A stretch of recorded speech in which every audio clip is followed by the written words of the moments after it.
इस नाज इस अंदाज से तुम हाय चलो हो, इस नाज इस अंदाज से तुम हाय चलो हो, रोज़ एक गज़ल हमसे कहलवाए चलो हो। रखना है कहीं पाँव तो रखो हो कहीं पर, चलना ज़रा आया है तो इतराए चलो हो। दीवाने गुल कैद जंजीर हैं और तुम, क्या ठाठ से गुलशन की हवा खाए चलो हो।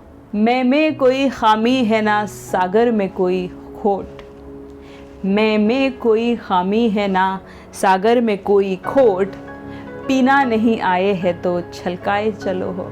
हम कुछ नहीं कहते हैं कोई कुछ नहीं कहता, हम कुछ नहीं कहते हैं कोई कुछ नहीं कहता, तुम क्या हो तुम ही सबसे कहलवाए चलो हो।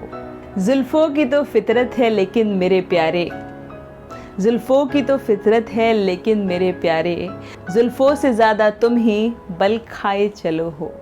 वो शोक सितमगर तो सितम ढाए चले हैं, तुम हो कि कलीम अपनी गज़ल गाए चलो हो। दोस्तों, अगर आपको कलीम आजिज़ साहब की ये गज़ल पसंद आई तो इस वीडियो को लाइक और चैनल को सब्सक्राइब करके मेरी हौसला अफजाई कीजिए।